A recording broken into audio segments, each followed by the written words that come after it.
Ahí tenemos lo último que hemos estado considerando.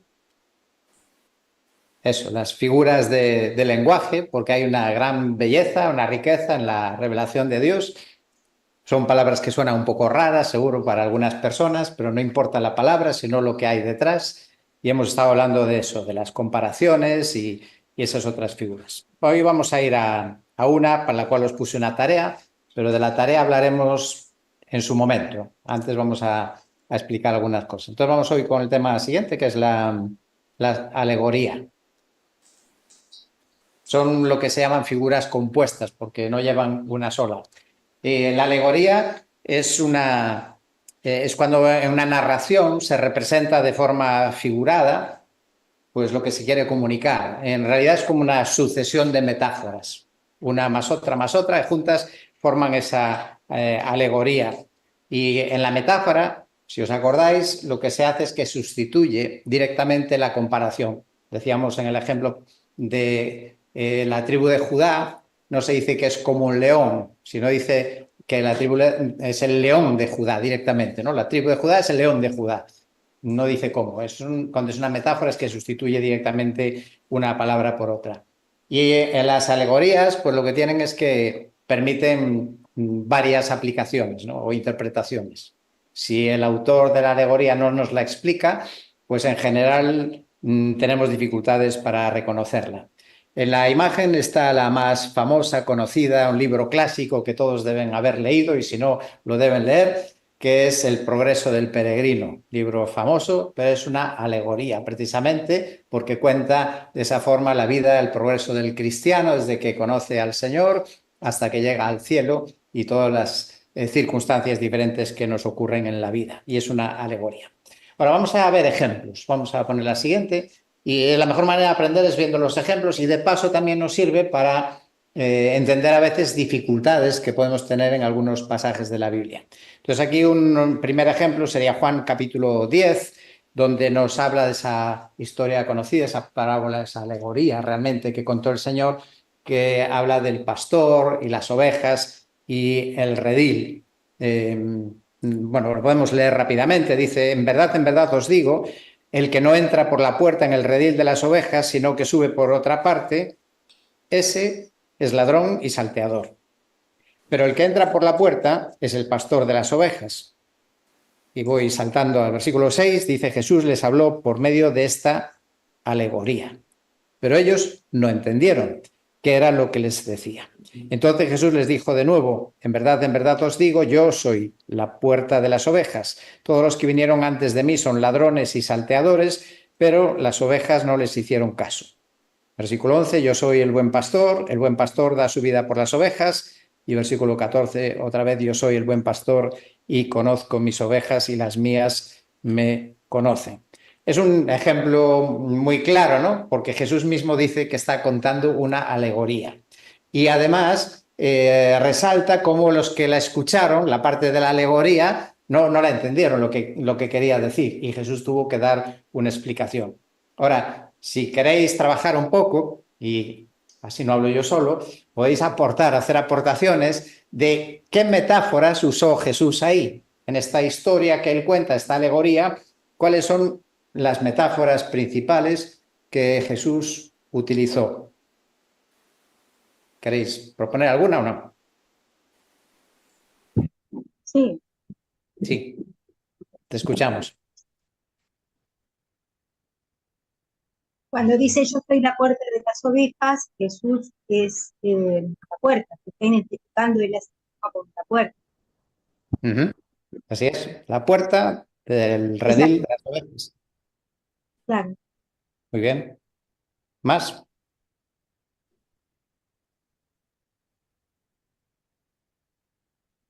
Pastor. Una pregunta, Timoteo, Buen pastor. en Sí, relación, perdón, sí, Rosana, sí. en relación a esto de que él es la puerta de las ovejas, ¿tiene esa relación de que él tuvo que entrar por una de las puertas que se llamaba la puerta de las ovejas? No, No, vale, no la veo, desde vale, luego no la veo. vale, vale, Creo gracias. que no. Gracias. Bueno, tenemos ahí la puerta, tenemos las ovejas, tenemos el pastor Y tenemos también otra figura más, el ladrón o salteador, ¿no? Los ladrones y salteadores. Y Jesús nos da la explicación de lo que significan esas figuras. Pues la puerta dice claramente, yo soy la puerta. Y evidentemente con un contexto más amplio entendemos que es la puerta de qué, de entrada a qué, al reino, ¿no? Al reino, el redil será el reino de Dios. ¿Quiénes serán los ladrones y salteadores? Bueno, aquí hay que leer un poco más, para más de lo que tenemos solo ahí, quizá para pillarlo. Pero los ladrones y salteadores sí que dice el versículo 8, que creo que no está ahí. Entre otros falsos profetas. Sí, exacto. Los falsos profetas, los fariseos también, que es el contexto de la historia. Cuando Jesús la cuenta esta alegoría, está hablando con los fariseos, que venían con sus historias y sus falsedades. Y entonces está comparándolos a ellos precisamente con estos ladrones y salteadores. Porque dice el versículo 8 que son los que vinieron antes que mí. Antes que Jesús, pues estuvieron ellos predicando. Luego el pastor, pues está claro que es Jesús. Así que curiosamente en esta alegoría Jesús es la puerta y es el pastor al mismo tiempo, ¿no? Claro, porque es una alegoría y se usan las figuras. Y luego están las ovejas. ¿Quiénes eran las ovejas? Pueblo, El pueblo. Evidentemente son personas las ovejas, pero serán todas las personas, algunas. ¿Qué dice de las ovejas? no les hicieron. Los falsos profetas son los... Exacto, en el versículo 8 dice que son los que no les hicieron caso. Se está dando un valor extraordinario. O sea que hay otras que hacían caso a los falsos, otras personas, pero las ovejas se aplica a las que no hacían caso, por lo tanto hacían caso a Jesús. ¿Vale? Y en el versículo 14 también da otra pista más, ¿no? Dice que Jesús las conoce y esas ovejas conocen a Jesús. Así que las ovejas en esta alegoría son las personas que conocen a Jesús, ¿no? Las que escuchan a Jesús y conocen a Jesús. Bueno, otro ejemplo de alegoría tenemos ahí en Gálatas capítulo 4, que también dice que es una alegoría. En este pasaje de Gálatas 4, versículos 21 al 31, el apóstol Pablo está dando una enseñanza y usa una alegoría para explicar o transmitir el mensaje. De hecho, el versículo 24 dice, esto contiene una alegoría, y él parte de la historia de Agar y de Sara, de aquellas dos mujeres de Abraham. Y él dice, estas dos mujeres son los dos pactos, el antiguo y el nuevo, la ley y la gracia. Claro, eso no está en ninguna parte, eso lo inventó Pablo, porque ya nos está explicando además que es una alegoría. Entonces él coge aquella historia y la usa para poner un ejemplo. ¿Y por qué? Pues porque viene muy bien, ilustra muy bien el mensaje que transmite Pablo. ¿Conocéis la historia de Agar y de Sara? Agar era la sierva de Abraham, ¿no? Por lo tanto, ella y sus hijos pues serían siervos, como si dijéramos esclavos. Y Sara representa la libre, la mujer libre, una la esclava y la otra la libre. Y los hijos de la esclava, pues ya sabemos toda la historia, ¿no? De los descendientes de Agar hasta nuestros días, cuánto han sufrido. Y Pablo usa eso como una alegoría, dice, para explicar esas dos líneas. Cuando Pablo dice que es una alegoría es porque habitualmente él no está usando alegorías, ¿no? Porque si no las identificaríamos. Entonces él dice, esto es una alegoría. Así que es como hay que entender este pasaje. Bueno, hay muchas otras. Tengo otro ejemplo ahí del Salmo 80. En Salmo 80, los versículos del 8 al 16, dice, presta oído, pastor de Israel, tú que guías a José como un rebaño.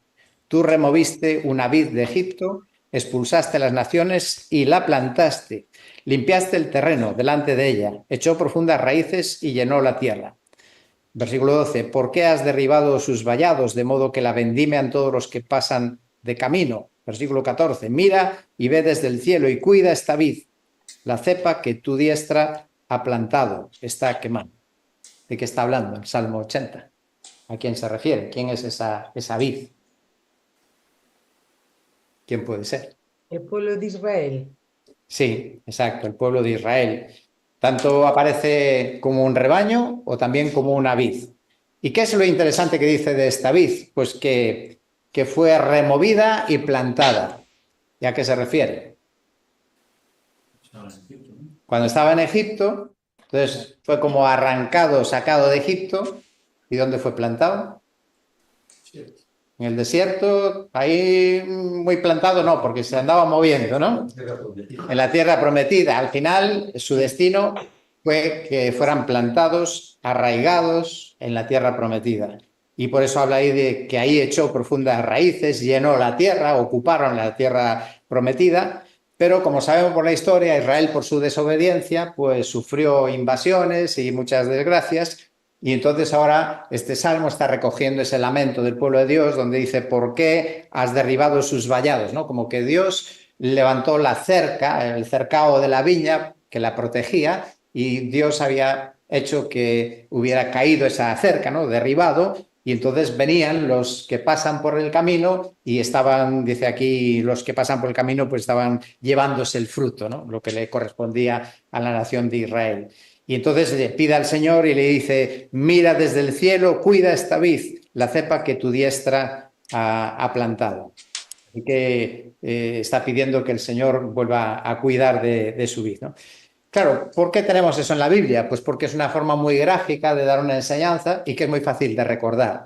Yo si damos una clase de doctrina, pues bueno, acordaremos algunas cosas, pero una ilustración nos queda bastante más grabado lo que quiere decir, ¿no? El pueblo de Israel, igual que la Iglesia, que también lo vamos a ver ahora a continuación, puedes ponerlo ya. En Juan capítulo 15 se usa la misma figura, la misma alegoría, que la Iglesia también es como una vid. Y esa historia todo nos habla, ¿no? Cómo tenemos que tener cuidado. Dios es el que nos ha plantado, pero si nosotros le damos la espalda a Dios, pues Dios también puede levantar su muro de protección. Y después clamamos, ¿no? Y clamamos al Señor pidiendo auxilio. En Juan 15 ya mucho más conocida, cuando dice Jesús, yo soy la vid verdadera, mi Padre es el viñador, pues ya lo está explicando, ¿no? Lo que significa cada una de las figuras. Y bueno, aquí hay un detalle que vamos a considerar que puede generar alguna pregunta. Dice, todo sarmiento que en mí no da fruto, lo quita, y todo el que da fruto, lo poda para que dé más fruto. Si alguno no permanece en mí, es echado fuera como un sarmiento y se seca. Y lo recogen, los echan al fuego y se queman. Luego el verso 8, en esto es glorificado mi Padre, en que deis mucho fruto y así probéis que sois mis discípulos. Es decir, que habla de los creyentes, que estamos unidos a Cristo, ¿no? Recibimos la vida, igual que los sarmientos reciben la savia del tronco, pero hay un peligro de que un sarmiento puede estar muerto, ¿no? Y entonces, ¿qué pasa? ¿Y qué hacemos con ese sarmiento muerto? Pues dice que lo quita. Entonces aquí es donde está la pregunta que mucha gente se hace cuando lee este pasaje, porque dice que un sarmiento puede ser quitado y se lo echa fuera, y además si seguimos leyendo, dice que es quemado. Y evidentemente, ¿con qué lo asociamos? Con el infierno. Y entonces, ¿qué pasa? Si tú eres un sarmiento, que estás en la vid y es quitado y es echado al infierno, ¿qué quiere decir? Que se puede perder la salvación. Eso es lo que algunos piensan, ¿verdad? Porque puede parecer que lo dices. Yo lo veo así. Claro. ¿Y tendríamos alguna pista para tener otra explicación? ¿Podría haber otra explicación diferente? Claro, esta es una alegoría y precisamente porque es una alegoría donde se usa lenguaje figurado, hay que tener cuidado cómo interpretamos y aplicamos ese mensaje. Una primera guía siempre es que antes de llegar a esa conclusión debemos analizar o ver si el resto de la enseñanza de la Biblia, o por lo menos del Nuevo Testamento, concuerda o no con esa idea. Y con eso, pues ya, aunque no entendiéramos bien la alegoría, diríamos, bueno, si el Nuevo Testamento enseña claramente que la salvación no se puede perder, pues esto hay que entenderlo de otra manera, ¿no? Una alegoría nunca debe ser una base para establecer una doctrina, una creencia. Solo sirven para ilustrarlas. Entonces, ¿qué podemos hacer con este pasaje? Yo creo que hay una clave, ¿no? ¿Cuál sería una palabra dominante o principal en este pasaje? El fruto. El tema principal es el fruto, ¿no? Que podamos dar fruto. Y viene a decir que si estás unido a la vid, pues se tiene que mostrar fruto. Y Dios quiere ver fruto y fruto abundante. Y que a veces dice que nos limpia, ¿no? Nos poda para que podamos dar más fruto. Y la poda, pues debe ser dolorosa. Yo no sé si las plantas les duele o no, pero para nosotros sí que suele ser la poda dolorosa. Entonces, fijaos en el versículo 8. Está ahí puesto, ¿no? Yo no veo Sí, Vale. Entonces dice, que deis mucho fruto y así, ¿qué dice? Probéis que lo sois- veis. Probéis que sois mis discípulos. Es decir, que el fruto es la prueba de ser discípulo. Entonces, el que no dio fruto es que no era discípulo.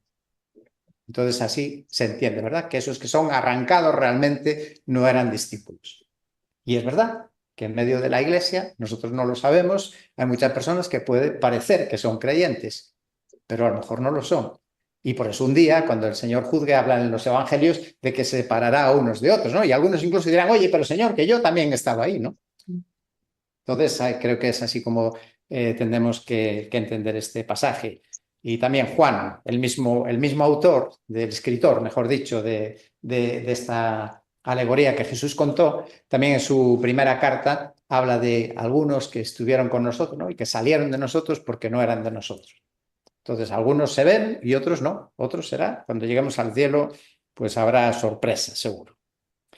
Bueno, pues para la siguiente tengo ahí solo mencionar nada más, algunos ejemplos más que hay en el Nuevo Testamento. 1 Corintios 3 habla de la iglesia como un edificio donde tenemos que edificar, pues es una alegoría, ¿no? Donde llama a la responsabilidad. A ver, ¿cómo estamos nosotros edificando la iglesia? Otra alegoría también en 1 Corintios es de la levadura, que hay que celebrar la fiesta sin levadura. Bueno, si no conocemos la Biblia, a lo mejor no entendemos lo que está hablando ahí Pablo, ¿no?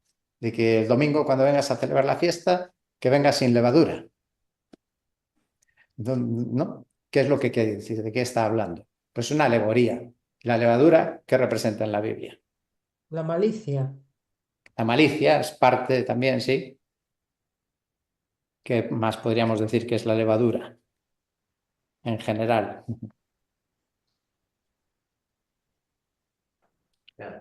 El pecado, la maldad, el pecado, sí. Son palabras que aparecen ahí, la malicia, la maldad, el pecado en general sería el pecado. Y bueno, otra alegoría muy bonita, muy conocida, es la de Efesios capítulo 6, de la armadura del cristiano, donde se va comparando cada una de las piezas de la armadura con alguna cualidad del creyente. Bien, pones la siguiente, por favor, gracias. Algo que debemos de tener en cuenta con las alegorías. No es lo mismo una alegoría que una alegorización. Y aquí hilamos fino, ¿eh? Alguien dice que sí, que sí. ¿Cuál es la diferencia entre una alegoría y la alegorización? Literal y la literalidad. Sí, tiene que ver, pero la alegoría es una figura del lenguaje. La alegorización es un método de interpretación que no es correcto, que todo lo pone como si fuera una alegoría.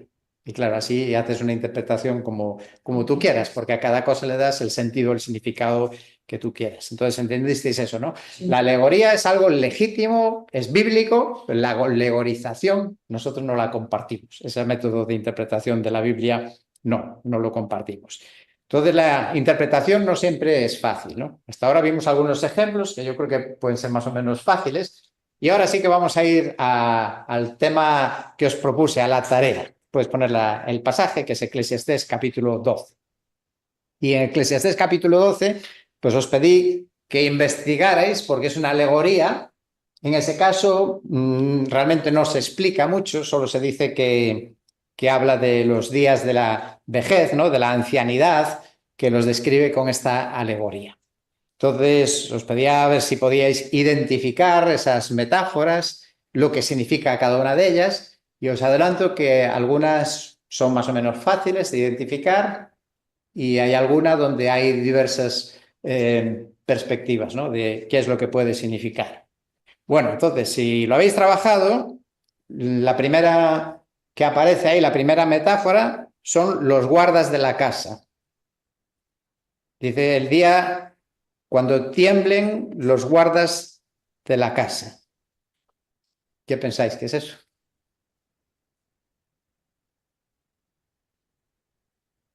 creo que habla de la fuerza de las piernas, ¿podrá ser? Ujú. Bien, creo que va encaminado. Ah, dice las fuerzas de las piernas que tiemblan.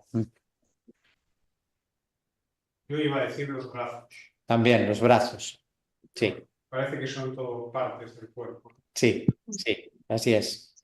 Sí, los guardas de la casa que tiemblan, generalmente todo el mundo lo ha entendido como una referencia a los brazos, a las manos temblorosas, y algunos también incluyen las piernas, ¿no? Que en la ancianidad, pues muchas personas tienen esos temblores. Bien, vamos bien.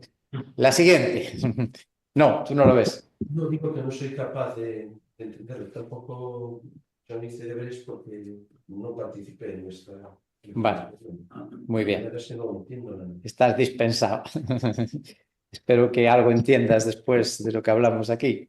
¿Cómo te vendrá de atrás el llegar a esta conclusión? El llegar a esta, en este caso en particular, Las piernas, no. los brazos, ¿viene de atrás? No, en este caso no. No. Lo único que viene aquí de atrás es que esto es una descripción de la ancianidad, de una persona en la ancianidad. Y claro, lógicamente en el contexto de esa época, del año, pues Eclesiastés puede ser del año 1000 antes de Cristo, 900 años antes de Cristo más o menos, ¿no? Entonces en el contexto también de esa época hay que interpretar las cosas. Vale, muy bien. Entonces la segunda que tenemos ahí dice... las que muelen Los dientes, las muelas. estén ociosas porque son pocas, ¿verdad? Esa está fácil. Bien, bien. Ya después de que pillamos la primera, ya es más fácil. Y además en aquel tiempo no había dentistas, ¿no? Si sabía, lo único que hacían era quitarte lo que estaba mal, pero terminaba siempre perdiendo la dentadura, como vemos en las tribus muchas veces. Muy bien, la tercera. La tercera dice los que miran por las ventanas. También es fácil, ¿eh? Los ojos, ¿no? Ahí está. Los ojos se nublan porque las cataratas suelen venir con la edad, aunque no las queramos, ¿no? Y la pérdida de agudeza visual, pues es inevitable con la ancianidad. Vale, el versículo 4 tenemos otra más, las puertas de la calle. Esa primera parte confunde un poco o nos deja un poco en ascuas, ¿no? Pero si leemos un poco más... El oído. Exacto. ¿Veis? Como leyendo la frase siguiente, dice, por ser bajo el sonido del molino. Evidentemente es la pérdida del oído, que también nos pasa a todos conforme corren los años. Y luego ya tenemos una más, antes de llegar a la más complicada, pues las hijas del canto. ¿Qué pueden ser las hijas del canto? La voz, evidentemente. Las cuerdas vocales, ¿no? La voz, pues se ve afectada con la edad. Bueno, muy bien. Hasta aquí estamos todos de acuerdo, todos los estudiosos de la Biblia están de acuerdo, pero ahora llegamos al versículo 6. Y el versículo 6 dice, acuérdate de él, es decir, de Dios, de tu Creador, antes que se rompa el hilo de plata, se quiebre el cuenco de oro, se rompa el cántaro junto a la fuente y se haga pedazos la rueda junto al pozo. Y ahora, interpretaciones. ¿Qué es lo que habla? ¿De qué está hablando? ¿Qué será el hilo de plata? A ver, vamos por partes. La vida. La vida es como un hilo, lo decimos, ¿no? No sé si se decía en ese tiempo, si también decían así que la vida pendía de un hilo, ¿no? No lo sé. No, No puede ser eso. no puede ser. No puede ser porque si no, si es la vida, ya, lo demás ya no. No encaja. Ya no. Pero puede ir en el conjunto, Sí. porque te pueden decir de que se rompa tu vida, se te rompa el corazón, Una repetición. Claro, va metiendo énfasis en todo lo que significa. Bueno, ¿alguien tiene alguna idea más? ¿Qué puede ser el hilo de plata? Puede ser la conexión con Dios. Yo diría que está describiendo más aspectos más bien físicos, ¿no? Por el contexto todo. El cabello cano. ¿Perdón? ¿El? El cabello cano. O sea, El cabello cano. Ya. Pasa que habla de que concuerda lo del plata, ¿no? Lo de plateado sí que concuerda, pero claro, dice que se rompa el hilo de plata. Bueno, no digo que no, porque la Biblia no la explica en este caso, la alegoría, ¿no? Lo que más se inclina a los intérpretes es a opinar que se refiere o que puede ser una referencia a la columna vertebral. Pues sí. Problemas en la columna. Normalmente en la vejez nos da problemas a todos en la columna. El cuenco de oro. A ver, el cuenco de oro. El Y corazón. el corazón. Con nuestra mente, nuestra cabeza. La cabeza también, ¿verdad? Sí, ahí podría ser la cabeza y puede ser también el corazón, porque tenemos el cántaro, ¿no? Y el cántaro, ¿a qué nos sonaría el cántaro? Los Corazón. El corazón, los pulmones, y con algo líquido, ¿no? El cántaro quizá podría ser más el corazón. Y luego nos quedaría la rueda, porque pensaba un poco que está relacionado, ¿no? El cuenco, el cántaro, la fuente, la rueda. ¿Alguna sugerencia para la rueda? Antes de que se rompa la rueda. Está junto al pozo. Está junto al pozo. De que la mente se apague. La rueda, pues han sugerido que puede ser el sistema circulatorio, la circulación, que también se para con la muerte, ¿no? Y hay problemas de circulación con la edad. Ahora os voy a compartir, porque las alegorías, igual que el resto de las figuras que se usan en la Biblia, las ilustraciones, las comparaciones, las parábolas, todas esas cosas, muchas tienen que ver con el entorno, las costumbres de la época, del lugar. Y claro, nosotros vivimos muy lejos y vivimos 2000 años o más de distancia de esa época. Y ahí, pues, un recurso que tenemos, afortunadamente, son libros de historia o los comentaristas bíblicos que han estudiado y han conocido mucho estos detalles que nos aportan, ¿no? Entonces yo voy a compartir con vosotros, hay unos comentaristas que han escrito un libro y ellos pues dan una perspectiva desde ese punto de vista, ¿no? de costumbres de la época.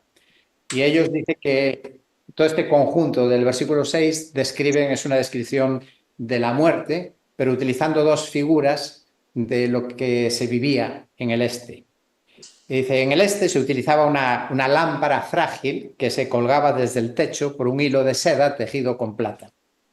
Y entonces a veces ocurría que el hilo ese, pues como era frágil, se rompía y caía la lámpara y se rompía. Y entonces escribe que la vida, pues a veces se rompe así, ¿no? De repente el hilo se rompe y uno se muere, ¿no? Entonces hablaban muchas veces pensaban que ese es el contexto histórico, ¿no? Que la gente sabía de la lámpara colgada por un hilo, que es ese hilo y el cuenco donde ponían la luz, y eso representaba pues la muerte cuando un día se caía y se rompía. Luego sí que algunos ya hilando más fino pues decían que el cuenco de oro sería el cráneo porque es lo más valioso, lo que tiene dentro el cerebro, y el hilo de plata la médula espinal que está conectada con el cráneo. Y la otra ilustración que toman para esta historia en la segunda parte, que sería pues cuando iban al pozo a buscar agua, ¿no? A sacar agua, y se sacaba el agua pues con una cuerda colgada por una rueda, una roldana, y baja el cubo por esa polea, por esa rueda, y cogía el agua. Y claro, pues a veces ocurría que la cuerda se rompía, ¿no? Y si se rompía, pues el cántaro ya se perdía en el pozo, ¿no? O también se podía romper la rueda. Pues esas cosas ocurrían. Y entonces eso también representaría pues el final de la vida de la persona. Luego, como digo, algunos ya tratan de hilar yo creo que demasiado fino, ¿no? Cuando quieres buscar las figuras, todos los detalles, y algunos dicen, bueno, pues la fuente sería el ventrículo derecho, la cisterna o el pozo el ventrículo izquierdo, porque claro, sabéis que la sangre sale del izquierdo y pasa luego al derecho. El cántaro serían las venas y la rueda sería la aorta. O sea, algunos hilan bien fino. Y aunque eso podría tener sentido, ¿no? De la circulación de la sangre, es verdad que Salomón, que supuestamente escribió Eclesiastés, no tenía ni idea de la circulación del sistema sanguíneo, porque esto es algo relativamente reciente que se conoce, ¿no? En el siglo XVII fue el famoso Harvey, ¿no? El que descubrió la circulación de la sangre, aunque otros antes que él sí que sabían en parte, entre ellos Servet, el español, aunque parcialmente, ¿no? En el siglo XVI y otros antes que él también. Pero bueno, si eso era lo que tuviera en mente Salomón, aunque él no conociera la circulación de la sangre, Dios sí la conoce. y podría ser que Dios hubiera guiado a escribir esta descripción, esta alegoría, él sin saber muy bien todos esos detalles, pero que concuerdan con el sistema circulatorio. Bueno, dicho todo eso, pasamos a la siguiente imagen. Bueno, más que nada es texto. Algunas cosas entonces que nos pueden ayudar cuando nos encontramos con una alegoría. ¿Cómo hacemos para determinar el significado? Pues los aspectos que debemos tener en cuenta, lo que acabo de decir, ¿no? Los oyentes, los receptores del escrito de aquella época, el contexto histórico en general, cuál es el propósito del autor, y luego distinguir metáforas principales de otras que a lo mejor no hay que hilar tan fino como hablamos de la aorta o del ventrículo, ¿no? Que no hay que llegar a esos extremos. La siguiente os propongo una pregunta, es ¿cuál sería la diferencia entre una alegoría y una parábola? Porque a lo mejor nos podría parecer lo mismo, pero no es lo mismo. Bueno, ya está puesta ahí la diferencia, vale, está bien, no importa. Pero hay un debate, ¿no? Que algunos han dicho que una parábola y una alegoría es lo mismo. Sin embargo, vale, la quitó Carlos, así que podemos hacer la pregunta todavía, ¿no? ¿Qué cosas tienen en común o qué diferencias hay entre una alegoría y una parábola? Porque no es lo mismo. ¿Tenéis alguna pista, alguna idea? Parábola quizás tenga un mensaje mayor. Un mensaje mayor, más importante. Sí, vas bien. En la forma, quizás la parábola sea más sencilla de entender y la alegoría un poco más simbólica o más complicada. Sí, también es verdad.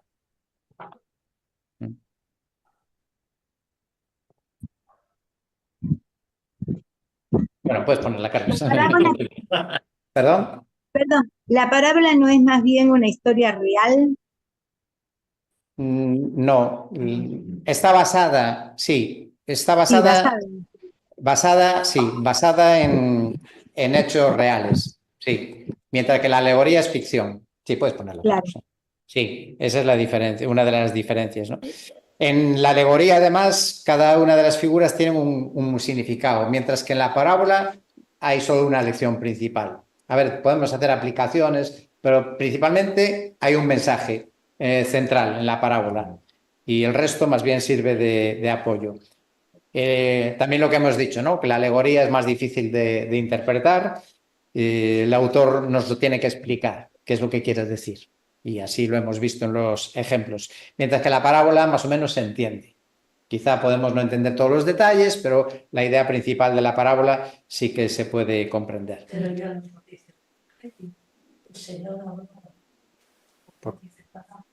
Para que no lo entendieran. Sí, para complicarlo un poquito, ¿no?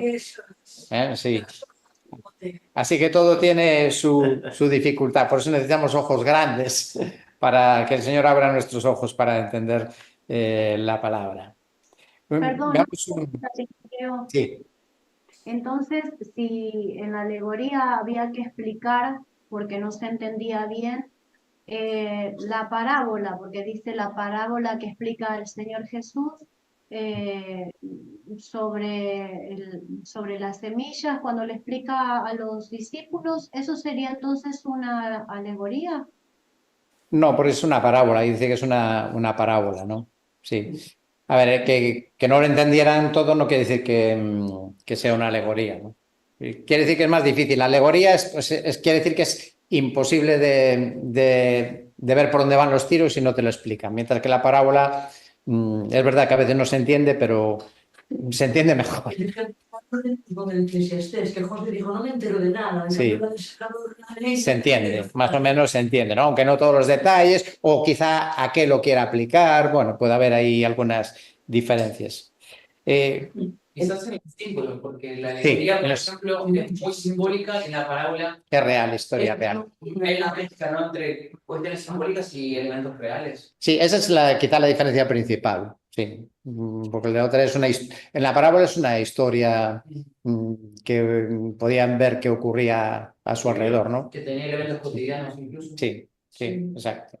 Bueno, vemos solo un ejemplo. En la siguiente tengo un ejemplo de una parábola que conocéis, que es la de la viuda y el juez injusto. Y dice en Lucas 18, versículos del 1 al 4. Le refería a Jesús una parábola para enseñarles que ellos debían orar en todo tiempo y no desfallecer, diciendo, había en cierta ciudad un juez que ni temía a Dios ni respetaba a hombre alguno, y había en aquella ciudad una viuda, la cual venía a él constantemente diciendo, hazme justicia de mi adversario. Por algún tiempo él no quiso, pero después dijo para sí, aunque ni temo a Dios ni respeto a hombre alguno, sin embargo, porque esta viuda me molesta, le haré justicia. Bueno, es una historia que podía ser perfectamente real, ¿no? Podía darse el caso real.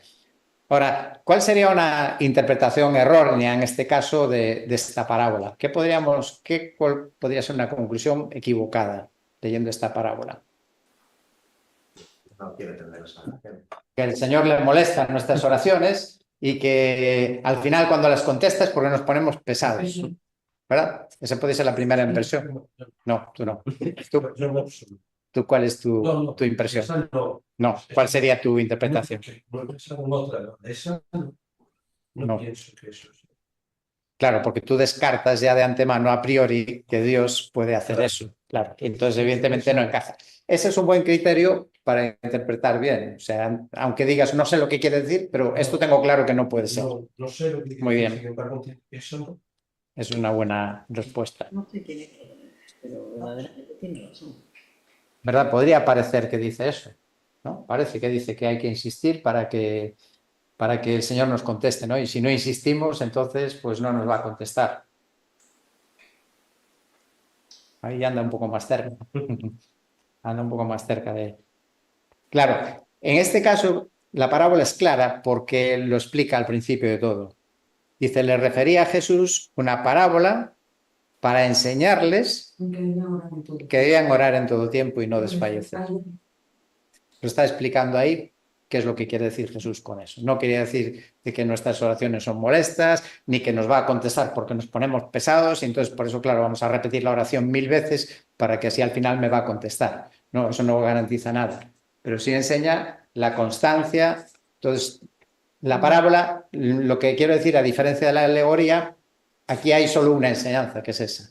Los otros detalles, ¿no? De que la mujer se puso impertinente, insistente, no tiene relevancia. Simplemente era para transmitir el mensaje de que debemos de orar sin desmayar. Funciona por contraste, ¿no?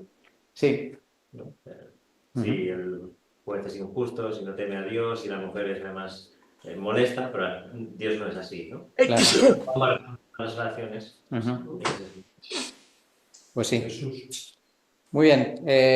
Nos quedan 5 minutos. No sé si nos metemos en una más o lo dejamos aquí. Una más.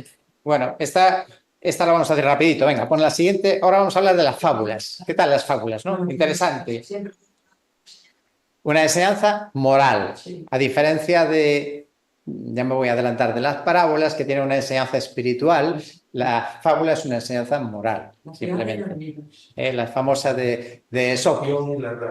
Exacto, la liebre y la tortuga, el lobo que se disfrazó para... son lecciones morales, ¿verdad? Pero la diferencia con la parábola, que la parábola trata de comunicar no una lección moral, sino una lección espiritual. La fábula nos enseña a ser prudentes en la vida, ¿no? A no meter la pata, a ser prevenidos, no ser incautos, pues todo eso está muy bien, es bueno, pero la parábola va más allá de lo espiritual. ¿Hay alguna fábula en la Biblia? Es una pregunta difícil, ¿eh? Están ahí. Por lo menos identificadas hay 2, no sé si hay más, pero identificadas hay 2. Y es una parábola porque son curiosas, ¿no? Cuando lees esto, este Jotán dice, una vez los árboles fueron a ungir un rey sobre ellos y dijeron al olivo, reina sobre nosotros. Mas el olivo le respondió, he de dejar mi aceite en lugar con el cual se honra a Dios y a los hombres para ir a ondear sobre los árboles. Bueno, bonita, ¿no? Una fábula, pero claro, ¿qué querría decir? Esta es la historia del hijo menor. Jotán era el hijo menor de un hombre que tenía muchos hijos. Se llamaba Gedeón.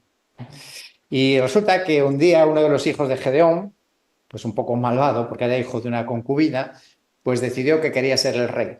¿Y qué hizo? Pues cargarse a todos sus hermanos. Pero se libró Jotán, que consiguió esconderse y que no lo mataran. Y entonces él envía este mensaje en forma de fábula para denunciar la maldad de su hermano Abimelech, que se había apoyado en los de Siquem, los siquemitas, y entonces, pues bueno, los denuncia esta maldad con la parábola. Y este otro también es curioso, la de Segunda Reyes 14, versículo 9, que es de Joás o Jehoás, rey de Israel, que le envía un mensaje al rey de la competencia, al rey de Judá. Y entonces le dice, el cardo que estaba en el Líbano envió a decir al cedro que estaba en el Líbano, diciendo, da tu hija por mujer a mi hijo. Pero pasó una fiera que estaba en el Líbano y pisoteó el cardo. Qué bonita es la Biblia, ¿no? Cuántas cosas tiene que a veces no las vemos y por algo están ahí, ¿no? Y creo que dan un valor extraordinario a la Biblia. Bueno, pues aquí es el rey de Israel, está denunciando la arrogancia del rey de Judá.